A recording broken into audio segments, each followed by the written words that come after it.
Mom whispered, "If you die, your sister gets the house," right before my surgery. I woke up, listened to 70 voicemails, then took everything back. They thought the story would end with my death. They never imagined I'd survive, with the deed, the scar, and a plan they never saw coming. Stay with me, this is where it turns. As the anesthesia began to cloud my vision, right before they wheeled me into the operating room, my mother leaned over and took my hand as if she were the distraught matriarch in an off-Broadway play.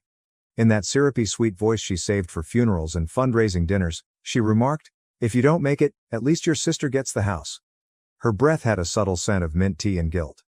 I avoided arguing, flinching, and even making eye contact with her. Like any good daughter, I simply nodded, but not for the reason Mother believed. A machine beeps continuously next to me, and I woke up 2 days later in a hospital room that smelled like bleach and resignation. A steady ache pressed down on my chest like a toddler sitting there, reminding me that I had survived. I did really well, the nurse said. The physicians were impressed. I had good vitals. In contrast, my sister hadn't even bothered to arrive, and my mother had already left for her afternoon bridge session. I wasn't thinking about God, second chances, or even what happens after death as I lay there and stared up at those ceiling tiles that were patterned like dull snowflakes. That house was on my mind. The home of my father. The magnolia tree that flowered late every spring no matter what, and the one with the crumbling stone walkway. He constructed it by hand in the late 1970s, hauling boards up that hill each weekend while Evelyn remained in the city, too preoccupied with committees and cocktails to give a damn. I should have had that house as soon as he left.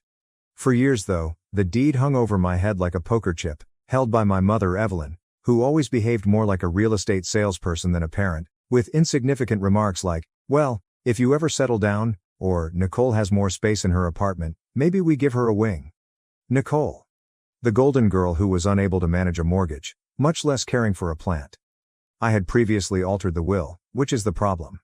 I called Greg a few weeks prior to the procedure when the cardiologist began discussing percentages and unforeseen issues. Greg has been both my friend and my lawyer since college. On a soggy Thursday, we sat in his office, and I signed each form with steady hands. I left the house for someone none of them would have anticipated, not Nicole or Evelyn. They believed I wouldn't be strong enough to fight. They believed they would ultimately prevail if I had the procedure. Evelyn, grinning smugly. Nicole daydreams about her fortune. They believed that the story would finish with death. However, I had spent years organizing this chapter. I hit the nurse call button because I wanted someone to make sure I was still alive, breathing, and in control, not because I needed anything. I asked if she might pass my phone to me as she entered, her hands delicate and her expression pleasant. It sat on the window ledge in a small plastic bucket, its screen flickering like a desperate lighthouse every few seconds. Voicemails were left. A lot of voicemails. Evelyn, who was brisk and emotionless, asked when I would be released so she could arrange her calendar. That was the first 10. Nicole sent me the next several, which were all sugar and syrup, asking how I was doing, if I needed anything, and if she could take over some of the duties while I healed. Translation: allow me to sniff around the filing cabinet and take a look at your documents. However, voicemail number 23 was the culprit. It was the one that caused me to hesitate. I had to play it again to be certain. In that one, her voice lacked sweetness. It broke. Just a tiny fracture down the middle, nothing major. She said, "You're making a mistake." It was supposed to be mine. Mine was the word that struck me like a second knife. The daughter who never contacted, never assisted with dad's hospice care, and only came to the house for Christmas selfies was the legitimate heir, as if there was a divine inheritance plan written in the stars. I closed my eyes and allowed the message to repeat itself, allowing her desperation to envelop me like a protective layer. It had nothing to do with love. It had never been. Power was at issue here. Concerning control. I was told for years that I was too independent, too irascible, and too angry. However, now, I had the deed now. The papers? The attorney. And I have a huge scar down my chest that proves I've survived them all. Additionally, survival offers you some opportunity to exact revenge. I just needed to wait now. When I first became aware that my mother had a different perspective on us, I was 9 years old. Not merely in passing, but in a manner that would, like a seam in an old shirt, tear a childhood in two. On a July afternoon, Nicole was sitting on the couch with her feet tucked under her, eating a bowl of Neapolitan ice cream, while I was outside cutting the lawn, sweat running down the back of my neck and the mower vibrating through my slender arms. Through the open curtains, I could see her gaze up at me. Without a second thought, she waved, smiled, and returned her attention to the TV. Evelyn responded. Your sister's delicate. She's not built for this kind of work. You are. You're the tough one, when I questioned her later about why Nicole didn't need to assist.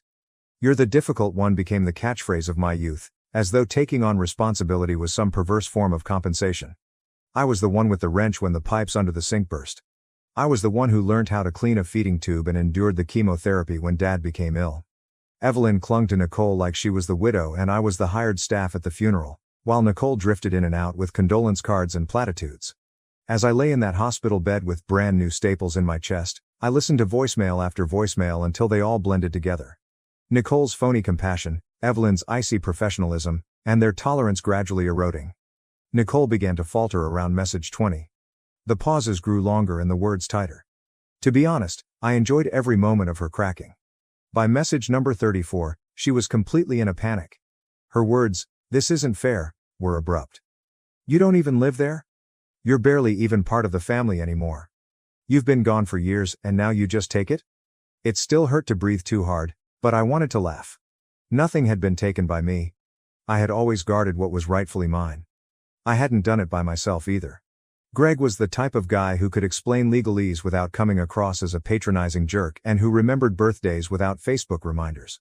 We connected via terrible cafeteria food and awful roommates, met at college freshman orientation, and managed to stay close through heartbreaks, career changes, and everything else in between. He didn't recoil when I called him regarding the will. Let's make it airtight, he simply said. He created two different trusts, one of which protected the property in my name and the other of which directed the profits from the basement rental unit to a charity shell corporation I had thrown together on a whim years prior. He then put everything in a domestic LLC just for peace of mind. Greg boldly tapped the folder with his pen and remarked, "It's like having 3 houses in one. Or it might have been 4. No, 3, for sure." It was bulletproof, anyway. To reverse Greg's actions, Nicole and Evelyn would require a group of attorneys, a great deal of luck, and perhaps even supernatural intervention. They also weren't particularly renowned for their ability to think strategically or be patient. Evelyn wasn't a lawyer, she was a social tactician. Nicole was also as focused as a moth at a disco ball. Instead of confronting me directly, they attempted to gain access by manipulating me and claiming remorse in the hopes that I would give in to pressure if they left many voicemails. However, they didn't realize how well I knew them. Like in a game of emotional chess, I had studied their moves for years. When Evelyn began using phrases like, "We should talk," I could tell she was losing control. Additionally, Nicole was running out of ways to act as though she didn't have any entitlements when she began to change her voicemail style from sweet to sour in a single message. On a Friday morning, Greg sent the certified letters. They were hand-delivered in substantial envelopes that needed return receipts. One went to Nicole's expensive studio, where she kept her plants alive long enough for Instagram pictures, and the other went to Evelyn's condo uptown. The letters were straightforward. They only served as official notification that the house had been legally transferred and that the trust had revoked any claims against it. Permanent, clean, and cold. The messages began to slow down that night. Less words? More quiet. Once so confident and upbeat, Nicole's voice started to unravel like a ribbon that was tugged too tightly. Message 41 follows. Evelyn was the one. She spoke in a softer tone than usual. Not as well polished, as if she hadn't practiced her speech beforehand. "We ought to speak," she said. "Nicole's condition is not good. She has a special meaning for this house. Don't penalize her for what I said." As if she had finally come to the realization that what she had muttered prior to my operation might have been a bit more than accidental timing, that was the first time she had acknowledged it, her words. As though perhaps, just possibly, she was aware that she had chosen the wrong daughter to underestimate. However, that was too late. With a manila folder on the seat behind me and a level of composure that wasn't appropriate for someone facing a knife, I drove to Greg's office the week before the operation, when I could still walk without someone holding my elbow and breathe without smelling metal. For the first time in months, I wasn't terrified when the warm, low sun shone through the windshield. Not passing away. Not of what followed. The thought of waking up with tubes in my body and discovering nothing had changed frightened me more. The same chilly mom. The same sugar-coated sibling. Where love should have existed, there was the same quiet. When I slid the folder across Greg's desk, he hardly even arched an eyebrow. When I said, "I want to update the will," he gave me the impression that he was anticipating the joke. I continued, seeing the realization fall into his eyes like dust on a shelf that had not been touched in years. And I want them both out of it, I said. Everything he would require was in the folder, including the trust documents, property deeds, and even a copy of the original title to the house, which had my father's handwritten signature at the bottom. I had kept the paper close at hand like a covert weapon, anticipating the moment when I might have to use it. The day had come. Janet, my quiet neighbor who wore orthopedic shoes, talked to her tomatoes, and had more dignity in her pinky toe than my entire family tree combined, was the reason I left the house, not Evelyn or Nicole. When no one else was there, Janet had been. She maintained the garden alive with her own hands, brought in my mail while I was recovering, and once discovered me on the kitchen floor after collapsing. She remained with me until the ambulance arrived and never mentioned the tears I shed that night. Evelyn had never cared to get to know my father the way she had. Until the HOA wrote a letter, Evelyn rolled her eyes and said she was the kind of person who would collect animals and garden gnomes while he talked to her over the fence about soil kinds and storm drains. Unlike them, Janet never made a request. I trusted her with everything because of this. As Greg slipped the updated will into a padded envelope, I said, "Blood isn't always family. Family just bleeds you dry sometimes." He remained silent. Within an hour, he simply nodded and had it notarized. I didn't want to share it with Evelyn or Nicole, not quite yet. Let them believe they were still eligible for whatever remnants of love or legacy they believed my father had left behind. I wished for their comfort. I wanted them to be caught off guard. Because there's something delectable about being 5 steps ahead when you've lived your entire life as the afterthought. Of course, when people start looking for inheritance, secrets don't remain secret for very long. Emotional sabotage had always been Evelyn's forte. Nicole, on the other hand, used sympathy as a weapon as if it were a degree. By midweek, the messages had become sour. Next, the general public. On Facebook, Nicole shared a photo of our house, where we grew up. It was the one where Dad's rusting wind chime was still hanging on the porch and the old oak tree in the front yard was slanting sideways. The caption said, "I've only ever known one home, and my sister is taking it away. Please offer up prayers for our family's harmony." Naturally, I was tagged. 10 common friends were also tagged. Additionally, the comments came in faster than I could read them since everyone enjoys a heartbreaking narrative in cursive font. "Remain resilient, Nicole. You have such courage. Family comes first. I'm hoping you can speak with her. She'll change her mind if you send her a love girl." I didn't answer. I didn't remove my tag. Not even Messenger opened on my end.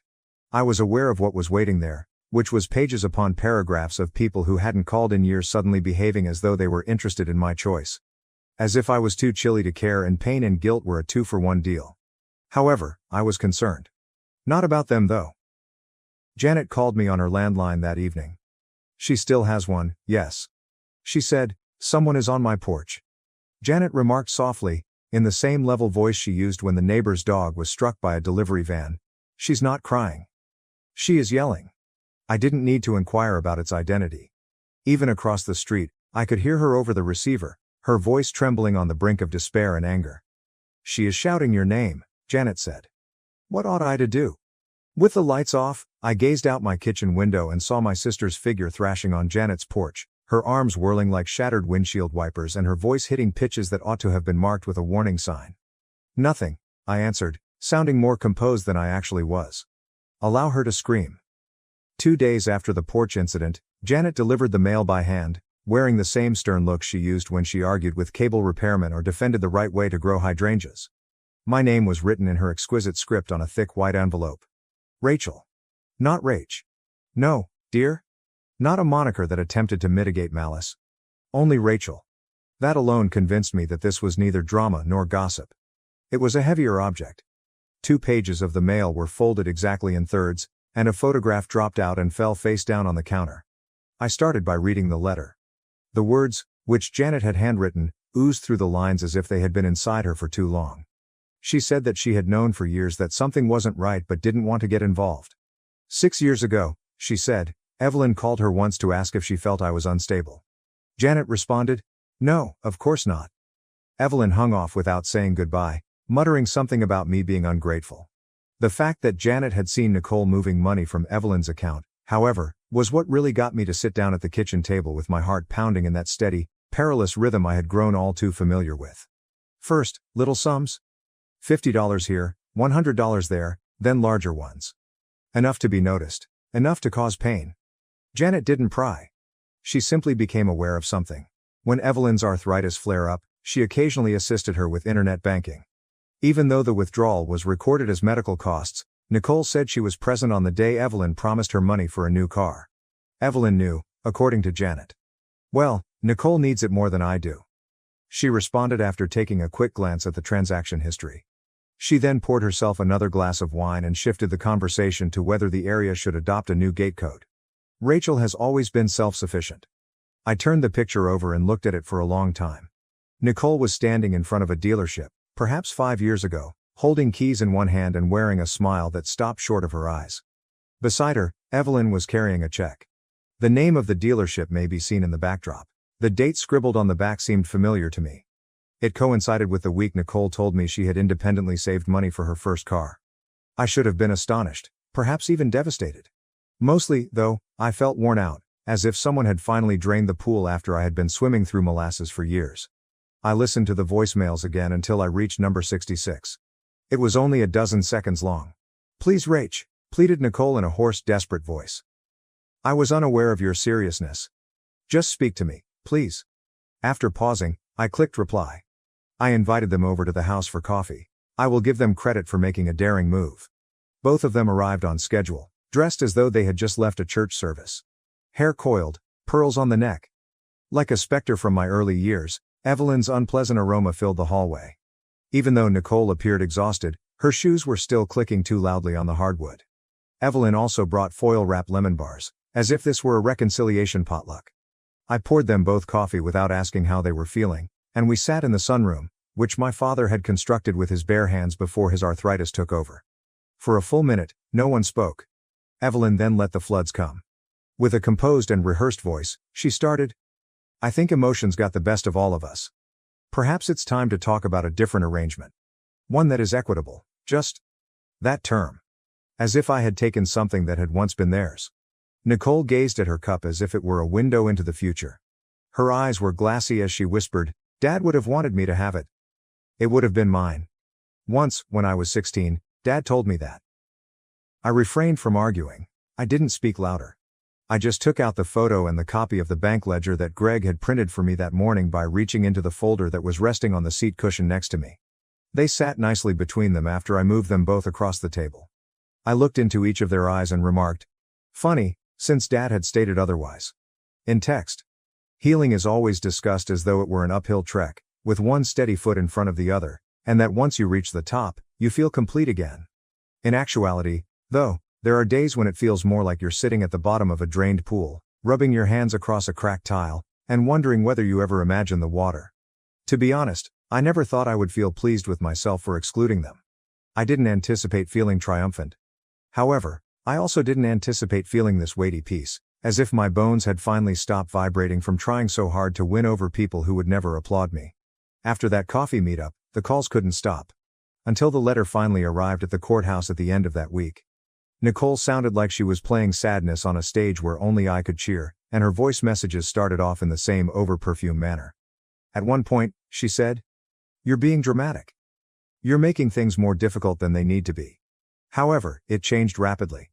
There was shouting after message 32. "I'm swearing." She tried to push her brittle voice into my ear while yelling about injustice, betrayal, and what our father would have wanted.